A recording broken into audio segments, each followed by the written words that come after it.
विठ्ठल रखुमाई मोगऱ्याची फुले आणि ती पाहूयात. काय ग, कालच तुला खडसावून सांगितले की बंगल्याच्या भिंतीला पण स्पर्श करायचा नाही, तरी तू आज परत आलीस फुलं मागण्यासाठी. ती कळकट मळकट फ्रॉक घातलेली 8-9 वर्षाची मुलगी अत्यंत केविलवाणा चेहरा करून करुणेच्या स्वरात बोलली, ताय, वंजळभरच पाहिजे ती द्या की व. तुमच्या झाडाला हाय ती बी फुलं म्हणून मागत्या. इथं कुठचं एवढी फुलं नाहीत, फक्त तुमच्याच बंगल्यात आहेत. ती 8-9 वर्षाची मुलगी काकुळतीला येऊन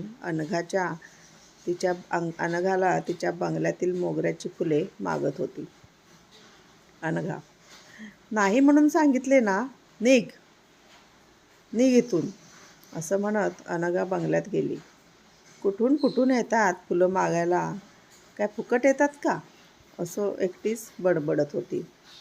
तेवढ्यात तिचा नवरा राघव आला. काय झालं, कोणाला बडबडतेस, इथे कोणीच दिसत नाही. अहो, गेले 8 दिवस झाले एक मुलगी मोगऱ्याची फुलं मागायला रोज येते, देवाला पाहिजेत म्हणे. एवढीच हौस आहे तर घ्यायची ना विकत. राघव, अनघा, अगं ती फुलं तर मागते, द्यायचीच ना. तसंच मोगरा किती लगडलाय फुलांनी. अनघा अभिमानाने म्हणते, हो, फुलं खूप लागली आहेत, पण त्याच्यामागे माझे किती कष्ट आहेत. अख्ख्या गल्लीत कुणाच्याच बंगल्यात झाडाला एवढी फुलं नाहीत, फक्त माझ्या दारात. आणि खूप निगा राखावी लागते झाडांची, फुकट नाही आहेत. खत, वेळेत कटिंग, पाणी.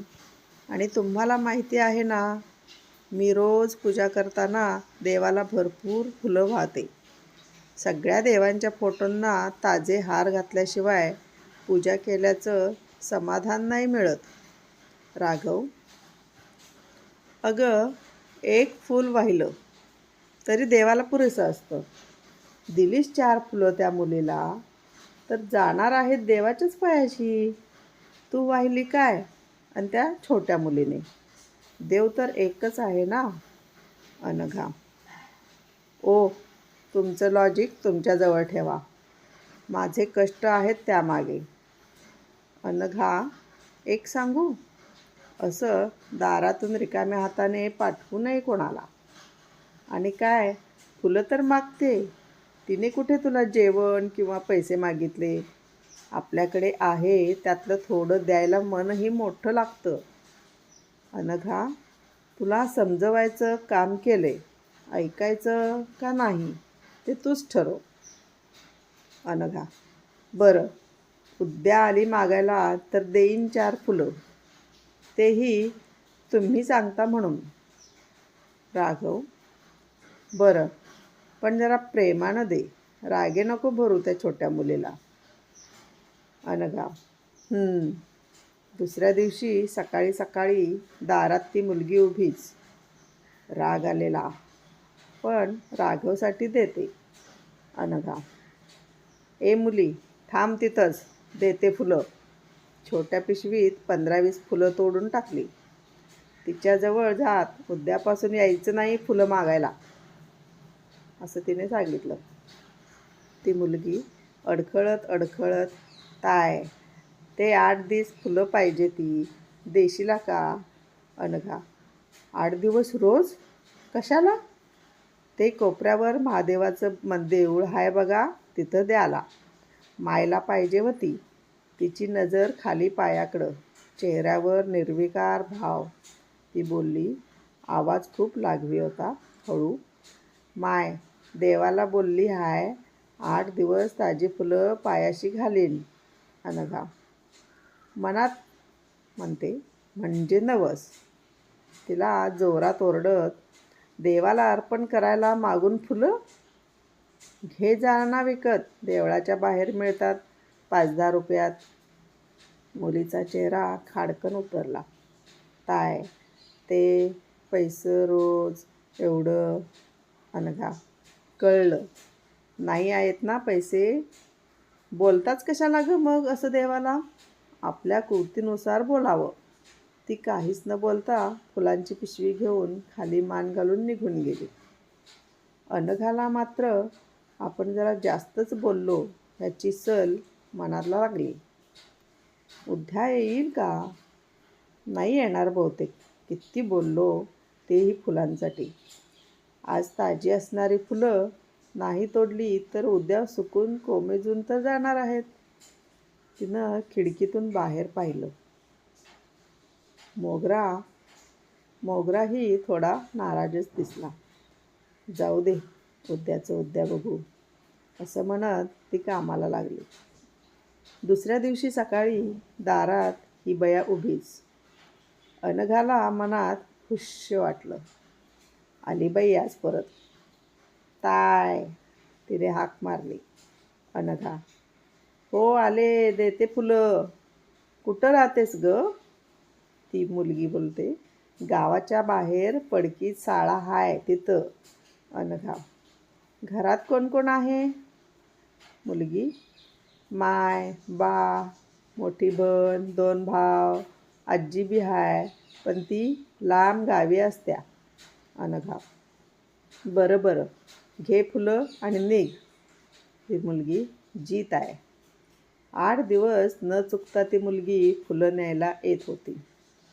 आपण खूप मोठं काम करतोय, दानधर्म वगैरे. अनघाच्या चेहऱ्यावर किंचितशी अभिमानाची लकीर उमटली. स्वतःशीच हसत अनघा रोज पुटपुटत फुलं देत होती. देवही नकळत आपल्यावर खुश असणारच. मी फुलं दिली म्हणून तिच्या आईचा नवस पूर्ण झालाय. नाहीतर तिला विकत फुलं घेणं शक्यच नव्हतं. एकटीच बोलत होती. इतक्यात राघव तिथे आला. काय एकट्याच गालात हसता? अनघा, काही नाही रे. राघव, ती मुलगी फुलं न्यायला 8 दिवस न चुकता येत होती. पण आता ह्या 10-12 दिवसात कुठे आलीच नाही. राघव बोलले, अगं आता कशाला येईल? तिला 8च दिवस फुलं हवी होती ना. तसंही तुला तिचं फुलं मागणं आवडत नव्हतं. अनघा, अरे पण एकदा परत येऊन आभार तरी तिने मानायचे माझे. लोक केलेले उपकार असे विसरतात म्हणून कोणाला काही देऊ नये असं वाटतं.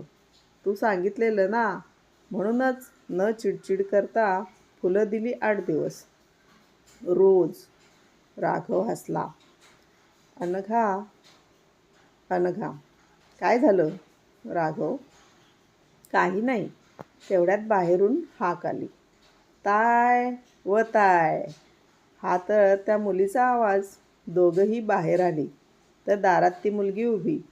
अनघा, काय आज पण फुलं पाहिजेत का? आधीच सांगितले नाही देणार. आज फुलं थोडी कमीच लागली आहेत. मला देवपूजेला पाहिजेत. ती मुलगी, फुलं नको ताय. ते हे हातात मळकट फडकं होतं. त्यात काहीतरी गुंडाळलेले. अनघा, काय ते हे? ती मुलगी, ताय, ते मोठी बहीण बाळणपणाला आल्या व्यवस्थित बाळ होऊ दे म्हणून माय नवस बोलल्याली महादेवाला. तुम्ही फुलं दिली, आईचा नवस पुरा झाला. परवा दिवशी मुलगा झाला बहिणीला. व्यवस्थित हाय सगळं. माझा बा दगड फोडतो आणि मूर्त्या बनवितो. ताय, बानं हे बनवलं हाय तुमच्यासाठी. तुमचं उपकार जन्मभर नाही विसरणार बा बोललाय असं. आणि माय म्हणाली, कुणाचं बी काय फुकट घेऊ नये, आपल्या परीनं परत द्यावं म्हणून हे घ्या. अनघाने ते मळकट फडकं हातात घेतलं. उघडून पाहिलं. अतिशय सुंदर, सुरेख, रेखीव दगडापासून बनवलेली विठ्ठल रुक्माईची मूर्ती. किती तेजस्वी, आनंदी, सात्विक आहेत दोन्हीही मूर्ती. अनघा आनंदून गेली. अनघा, त्या मुलीस, अगं ऐक. पण ती मुलगी नव्हती तिथं. पटकन मूर्ती देऊन निघूनही गेली. अनघाचे आभाराचे 2 शब्द ऐकायलाही नाही थांबली ती. अनघाचे डोळे पाण्याने डबडबले. आपण किती खुजे, संकुचित, एका क्षणात खूप लहान ठरलो हिच्यापुढे. सारा गर्व, अभिमान एका झटक्यात गळून पडला. एखाद्याची कुवत ठरवणारे आपण कोण? का हिने न बोलता आपल्याला आपली कुवत दाखवली? मोगऱ्याचा सुगंध साऱ्या अंगणात दरवळला. आज तो रोजच्यापेक्षा जास्त टवटवीत बहरलेला वाटला. समाप्त.